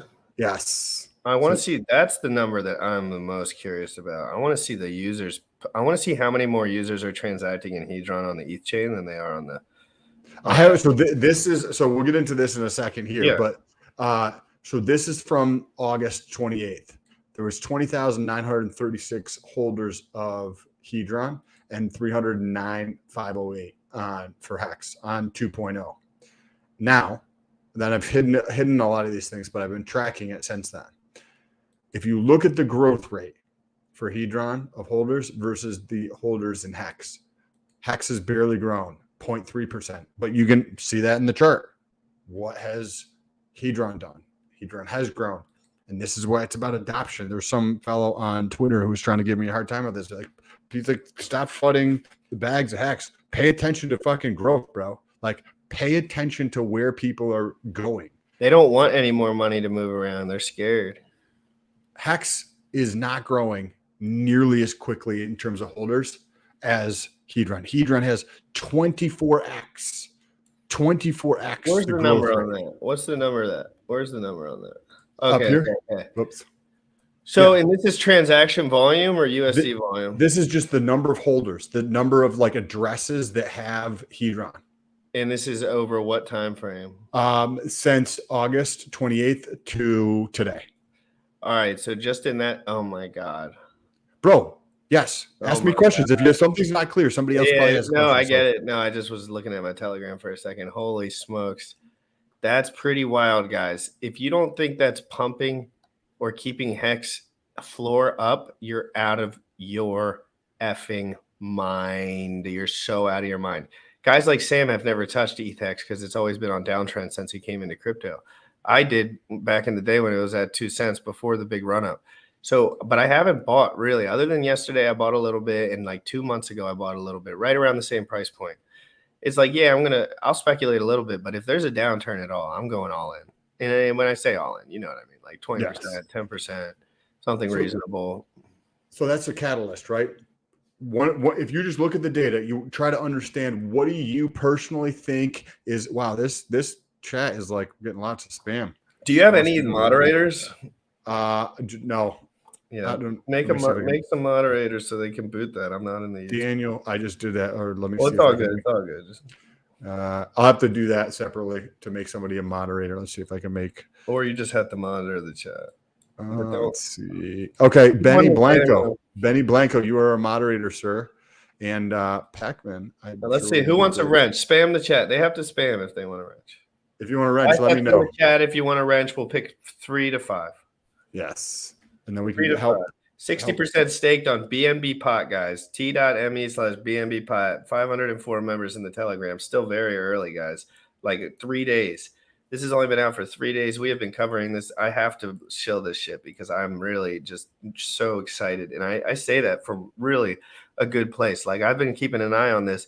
And we actually all came to the conclusion when PulsePod originally launched that we liked it. And that's rare for all three of us to come to that conclusion. We buy certain things because we think it's going to go up, but we rarely like certain concepts to the same degree. Like, and this one launched on Binance BNBP, guys. Join that Telegram and ask some questions if you have questions. But I really just have enjoyed that launch a lot, and the Hedron launch as well. And what else were you about to bring up? Oh, yeah. Okay, yeah. So I just added a bunch of wrenches to people. And I just want to let you guys know. Appreciate you guys. Okay, so I wanted to just talk about the catalyst, right? So one catalyst, right, is where we got to understand things relative to other stuff, because that's how you can get ahead. That's how you can get more USD purchasing power relative to the broader marketplace. If you look at Hex and you look at Hedron is going at 24x the rate over the last month and a half. Okay, now, next thing. Poly Maximus, whatever the name of that is, what is that going to do? It's a marketing machine for Hedron. It's going to drive up the price of Hedron because people are going to want to be associated with this, as well as this increases demand for the HSIs that are going to come up for auction. Right? What do we know about demand? That demand drives the price. So you have Hedron growing at 24x that rate. You also have Poly Maximus thing that they're doing, which is going to drive up demand for Hedron and going to drive up demand for the HSIs, which does something very cool. Not only does it affect the demand of Hedron, but also on a secondary note, because there's more demand for these auctions, what does that mean? The price is going to be closer to where it's fair market value. Meaning, if somebody has $1,000 Hex stake and they sell their HSI and now it's going up for liquidation, at liquidation, if there's not a lot of people at that auction, that HSI that's $1,000 Hex stake might only sell for $400, right? But with more people involved, adoption, with more people at the auction, that $400 now sells for $890, meaning a boatload more Hedron just gets burnt, which takes me to the catalyst number 3. The amount of Hedron that is about to be burned is going to be stupid. One of the things that I also wanted to pull up here to show you guys is something called HSI Watch. So HSI Watch was put together by somebody who has talent that I don't have, right, to put this together. And what you can do is you can add in the ICOSA contract. Where do you get that? From Etherscan. So you search for the ICOSA contract over here, and then once you put it in, it will pull up the number of HSIs that have been sold to the contract. I've also been tracking this number because, again, it's not pulling up. Well, let me just pull up the spreadsheet again because I actually put it into the spreadsheet, and we can take a look at that. So sometimes the site's does a sandwich bot just find the best rate between the pairs? Sandwich bot. So sandwich bot. So if you're doing a sandwich trade, like, you can basically have one, your trade gets sandwiched between two other people. So you're about to buy Hex, and because it's all blockchain, I get to see that you're about to buy Hex. So I see, like, oh shit, there's $100,000 order for Hex that's going to be going through. So I placed an order right before yours, and I just pay higher GUI so I can get in front of you, and I buy Hex. Then yours goes through, the price goes up, but immediately after your trade, I also put in a sell order. So effectively, I buy, price goes up a little bit, you buy, and then I immediately sell that in the market, and I get to get that profit from there. Now, this, as of this morning, there was 6,100 HSIs. Did you see this, dude? There's 6,100 HSIs that have been sold to ICOSA. Jesus. That's a boatload of fucking Hedron. Yeah. a boatload of Hedron that is going to be purchased, right? Yeah, and the Hedron scarcity is ridiculous. Like people, if only people knew. And I say the Hedron scarcity, but it's just like similar tokenomics to a lot of things that launch really well. Like BNB, like somebody was just telling me in the Telegram, and I'm just going to say this once, but like we have 60% of the tokens staked, 10% of the token allocation is to the team, and they're liquid 100% and not selling. And then there was another guy that said plus 100K participation tokens not to be distributed until after the 100 days puts it close to 75 or 80% on the BNB. Say that last point again. What was that last part? Plus 100K participation tokens not to be distributed till after 100 days puts it to close to 75 to 80% of the supply not moving, basically, is the point. Wow. So there's 20% liquid of a token that only has like, I can't remember the allocation, but it's small. I think it's like 1 million or 10 million or something. Yeah, it's like small. 1 million, I think. And it's like the highest amount of tokens ever will be 1 million, I think. And like we're talking about 85% of the supply is locked up for 100 days plus the token allocation for, and these are the things that I look at. Like, and even if it 10% dumped, like that's not the point. The point is like, and the same thing happened with Hedron, supply pinch. People didn't understand it. They said, oh, this is a dumper token. I'm so rich. I'm a rich person. I know what's going on. Nope. You got perma-wrecked. You could have 25x'd your bag. They haven't even seen the supply crunch, bro. Because when the auctions come up, right? Like we've seen this massive run up, but when these auctions start to come out, the amount of Hedron that's going to be needed to buy these things, it is about to be cray. And I think we're getting close enough. We're a month away. Dude, I think price discovery is just like about to occur. And I said this a little while ago, but it didn't happen. It kind of stayed sideways, but it held that resistance line beautifully. And it just stayed right up top at that 15x like floor. And it's just looked amazing. I mean, Hedron price chart looks nothing but like Hex, except more people know about it, more use case, more diversity, more staking rewards, not more than Hex. I'm saying like it's just additional benefits, sloshing users. You saw the users on Hedron. If Hedron wasn't out, you think the volume would all be in Hex? No, there would just be less volume overall. Like if there was no Hedron, no Icosa, no Maxi, I don't think the volume of trade transactions would have changed that much on ETH chain. Like, so I think it's important to understand like Metcalfe's law. This is what crypto's about. This is what Richard Hart taught us. Low liquidity assets. You need to buy. You need more people. You need opportunity. And the market springs up opportunity constantly now because people are getting a little bit more sharp with what they're doing. Just a little bit. Nothing crazy. People still suck. And as we're actually having this conversation, I'm wondering if Hedron on these other chains, right, F and W, you actually have a better opportunity. You have a better opportunity to make money on these other chains, right? Because of what's going on. I don't remember what the contract address is to check, but that's something that I can start to check. Because if you think about, I was trying to pull it up, but I don't have the contract address. Let me pull up the contract address. I think if you publish in a really like blatant way on Twitter, the user volume per 24 hours of Hedron on ETH chain versus Hex, that'll get a lot of action. People need to see that. I don't think people understand that how little volume, I mean transaction volume, not US dollar wise, but person wise, is going on the ETH chain right now for Hex. But it's still a lot of money. ETHW? No, right? Yeah, on regular proof of stake. Like the volume, the transaction volume is low for Hex on there as far as, but there's still a lot more money, like the US dollar, but it's all about users, guys. This is all about users. That's how you gauge things. You can't always check the price chart to check everything, but if there's thousands of users coming in per day, you have a good little hint that things are moving in the right direction. So that doesn't mean someone couldn't Godwick, do a Gunther Godwick, but it'll get eaten up, as you saw on the Hedron chart with the Godwick. It got eaten up like a sandwich, smacked around and eaten, and he lost like 300 grand probably USD, and now he's 25x lower. Well, now he's probably 2 or 3x lower than his initial sell, plus he ate probably 10% slippage or 5% slippage. And so then someone else bought it up, ate it up. He probably bought back a little bit with his PLSD gains from his 300 freaking wallets. Yeah. This is. But anyway, this has been great. Yeah, let's LP on the other chains. I've made over 500 million Hedron in about a week, and probably like 50,000 hacks or something, 55 to 60,000 hacks. 500 million. That's like $1,500 or something. $1,200. And it's part of my bag over there per week. Per week, yes.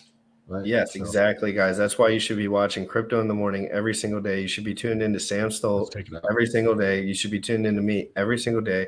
Imagine if they were watching some of the other options every single day rather than, I would be rather than us. Like, why would you fucking watch anybody else? I'd be worried about them because me and Sam aren't necessarily guaranteeing you we're just going to make super open-minded content for the next 45 fucking years. It's not really how business works. But while you have us, you should watch us and you should spread the word. Because a good year or two, and then we have our way. Everyone has. We're going to be selling shit to you at some point. We'll be abundantly fucking clear when we do that. Right? Yeah, no, I tell everyone but by the time the 11 a.m. show, whether I trade before or after that, I tell everyone what I'm going to do. And if I don't trade yet, I usually just tell people what I'm going to do anyway, because it generally doesn't change in 5 minutes, 20 minutes, 30 minutes. Changes over 4 hours, 6 hours in a good asset, if we're talking like a launch or something, it's a little different. But anyway, let's not give up too much alpha. I gave up too much Zen alpha on my stream before this. I was like regretting everything I said. I regretted. I was like, why am I telling everyone this? Why am I telling? Because everybody's going to get in before you. But I'm telling everyone they're like all setting up their wallets, and I'm like, yeah. And then that market buy though is gold piece that a lot of people forgetting, bro. A lot of people are going to get into Zen and they're going to mint through that front end, whatever, independent of when the fees are. What if the actual play is? Right? Think about this, because this is not something that you see people that are going to want to ape in independent of the fee price. What if fees are $75 and you get 10,000 tokens? But what if you wait till the next day, even though you can earn less because you're in there later, but you pay $1, right? You're going to be paying less. Your entry is going to be less than what they have per token because of that. You know what I mean? And you can just do many the next day or after everybody else launches, and you pay less in fees. Right? It's interesting. You're muted. Yeah, if this was my stream, Sam, and I had everything my way and I did whatever I wanted, I would definitely play this as a closer, because this just popped up. World's first DeFi gaming and betting casino. The first YouTube description video ever made on BNB, I think, ever. Let's play this and take us out of here. You guys let us know what you think. I'll cancel it. I'll end the stream for you. So if you want to step up and get out, I'm gonna sit here and watch this. I actually want to watch this video. How long is it? 13 minutes. Oh, okay, yeah. Go ahead, please. I got to take another piss. So all right. Well, yeah, no, don't worry. I'll be sitting here and watching this because I'm actually very curious about this video. Yeah. Guys, I dropped the link for this video below. I think this is the first ever complete. I'll be back. You're good. This is the first ever complete video. Crypto Andy. I'll subscribe to Crypto Andy. All right, let's do it. And I'll correct this guy if he has any, because I don't know if he works directly. So let's see it. This is pretty cool, guys. I love to see new things pop up on the internet on stuff that I've been supporting. There's the YouTube video for whatever this guy's name was.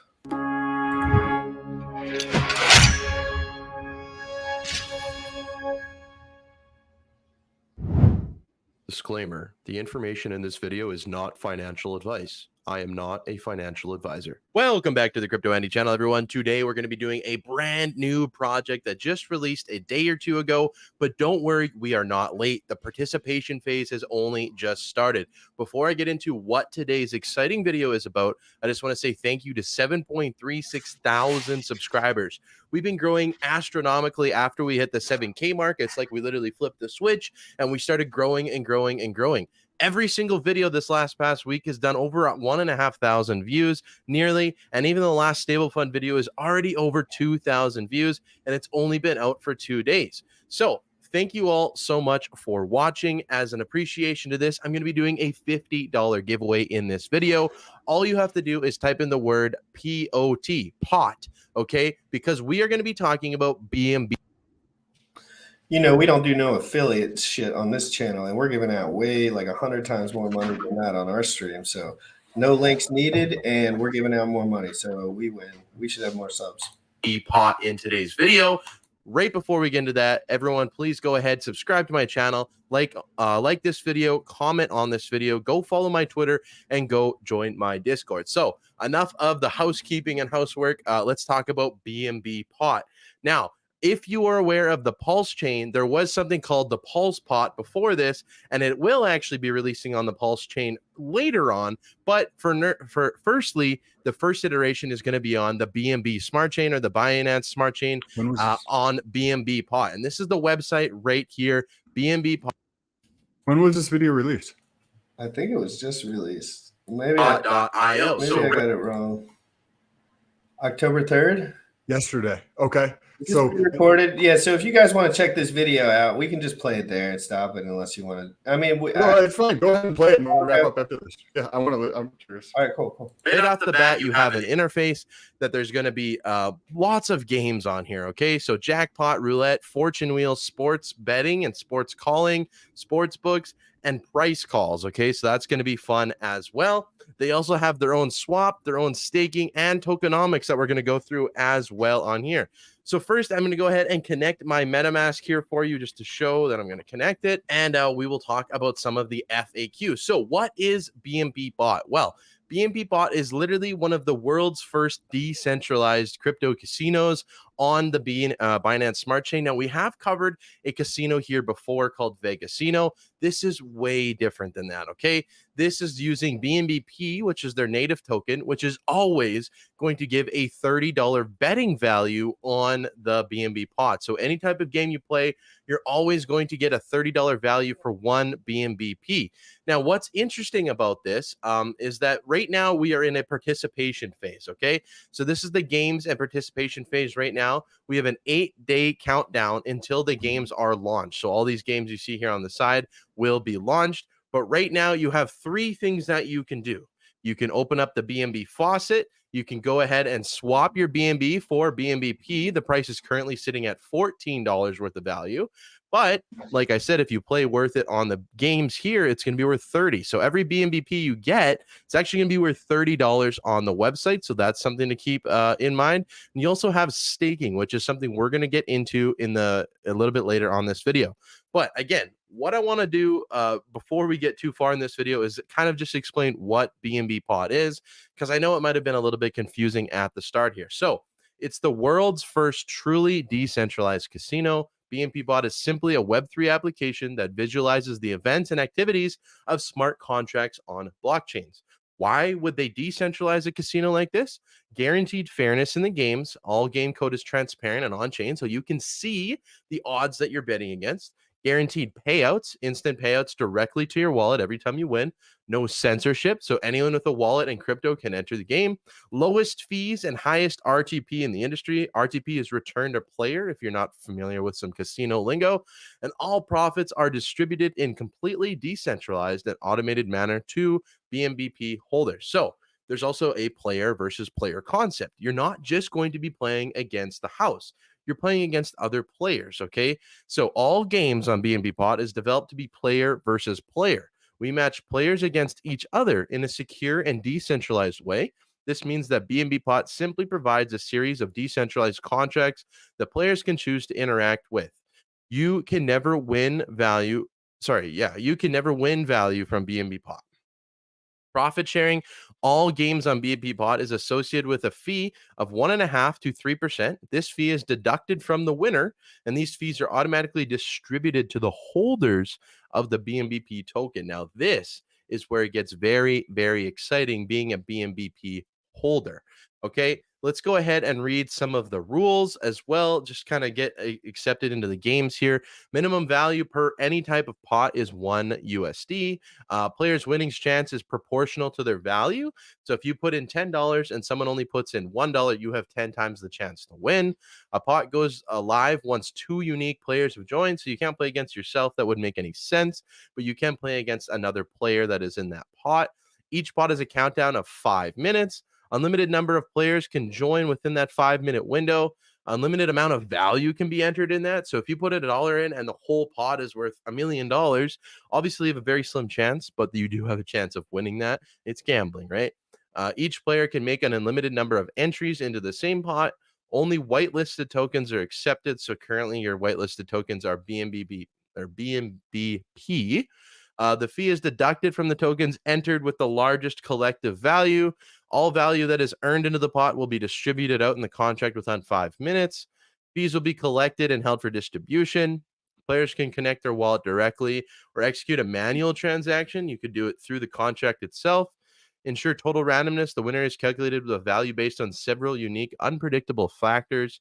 The contract will deny any transactions using tokens that are not whitelisted. Okay, that is a lot of game rules, but just to get it out of the way there, let's go ahead and hop over to the FAQ section. My webcam is covering it, but is just below my webcam here.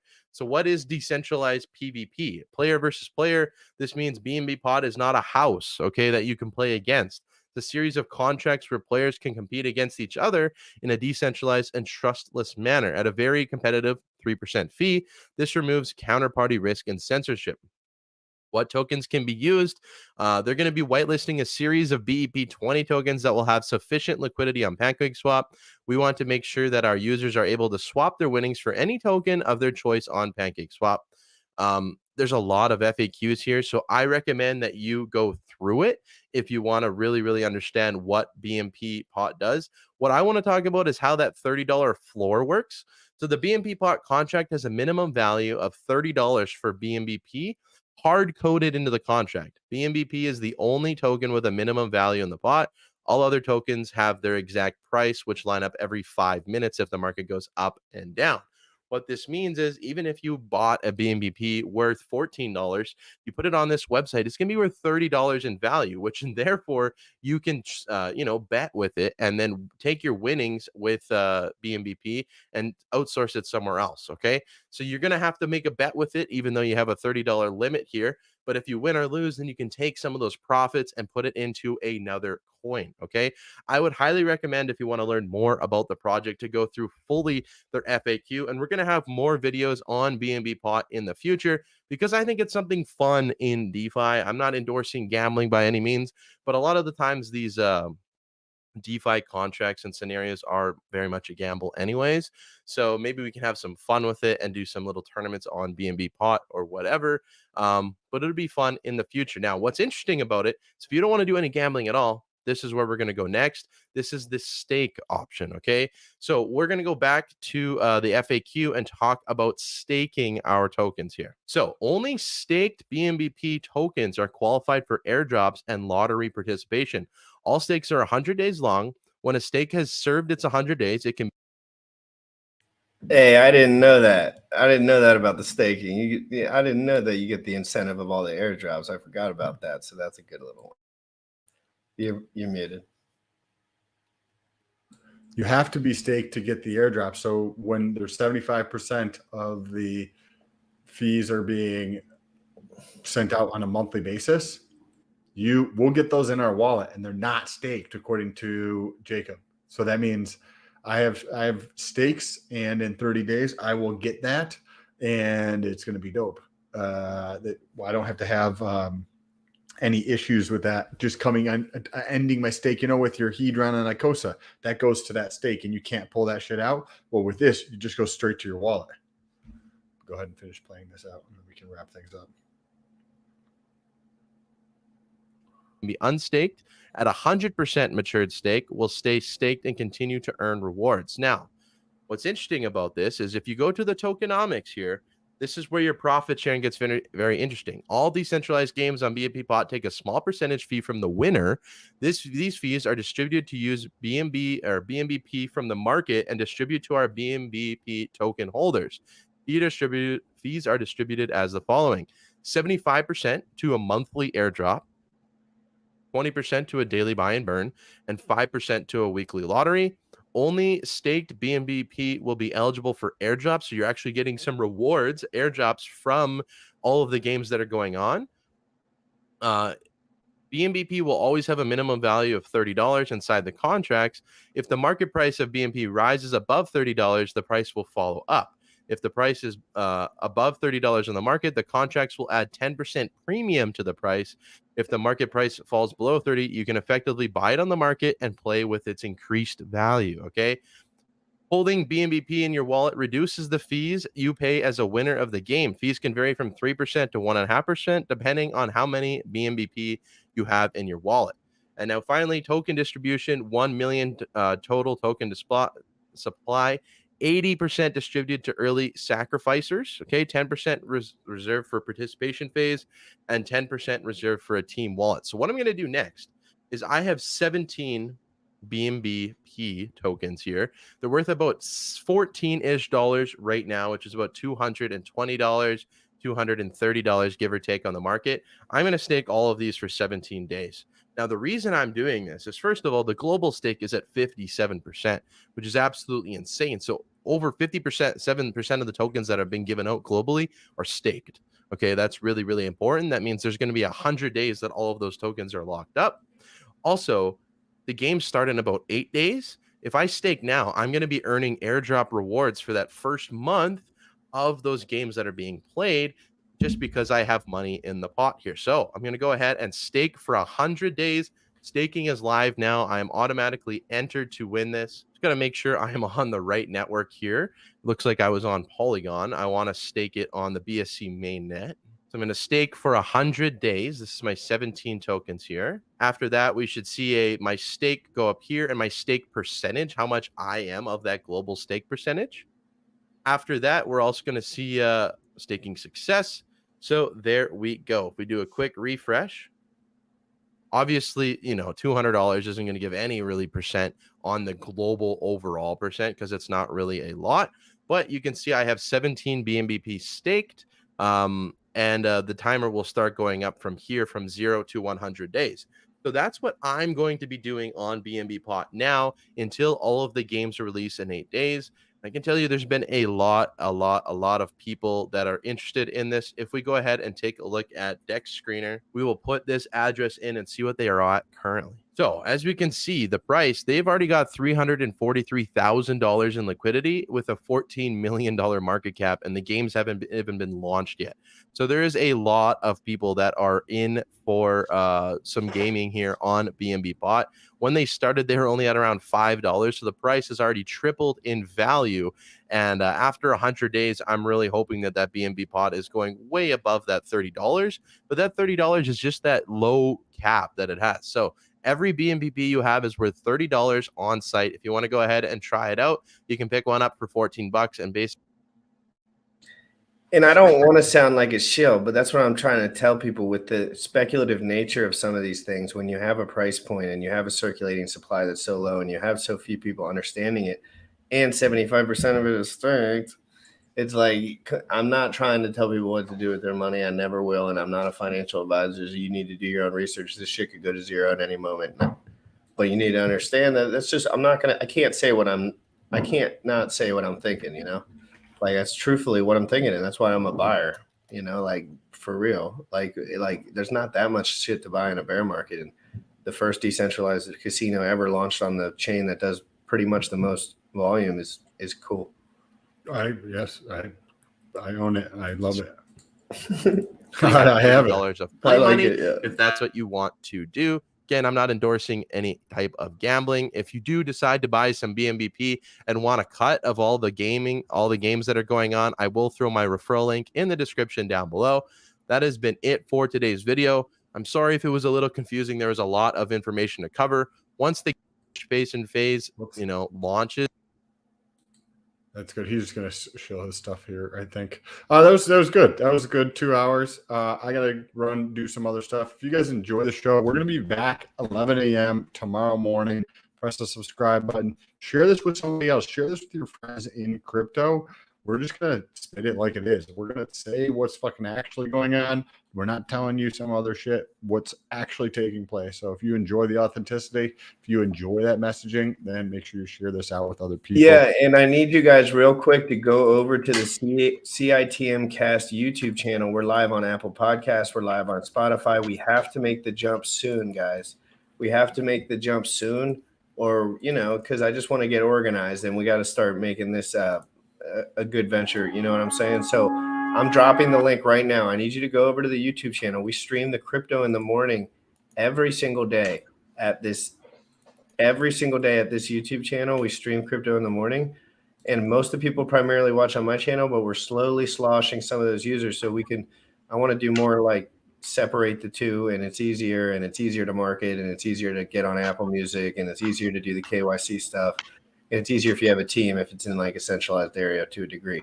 But me and Sam are stream all the time, so we're always going to be streaming. It's just the crypto in the morning as a unit. Like, I think Sam's enjoying streaming more, so I think we're gonna. It's a very good way to fun time. It's a good time. You can learn, you can interact with the people. It's definitely a good time. We're gonna take us out of here with some DeFi proof. See you guys tomorrow morning, 11 a.m. See you, bro. Young folks, you tripping on them motherfucker. Rich at heart. Rich at heart. Bought my hex from the fucking start. .1 every day we mark. Bought my hex from the fucking start. Sacrificing all this bread like I'm rich at heart. Got paid on big payday and I had a hit restart. Now I'm checking on my pulse just to check my heart. Bought my hex from the fucking start. Sacrificing all this bread like I'm rich at heart. Got paid on big payday and I had a hit restart. Now I'm checking on my pulse just to check my heart. Checking my MetaMask moving. Look at the hex, he is mooning. Looking at wives they be choosing. Peter is why they be losing. Pull chains out and they'll get me a check. He's gas up and it got me a mess. Remember the times he died collect. Hex I been eating, I'm dying in the best. Getting this back like a year ago. Getting this post, I ain't letting go. Swerving the ring like a Lambo. Getting this back like a year ago. Getting this post, I ain't letting go. Swerving the ring like a Lambo.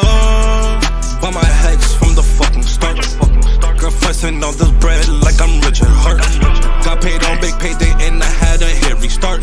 Now I'm checking on my pulse just to check my heart.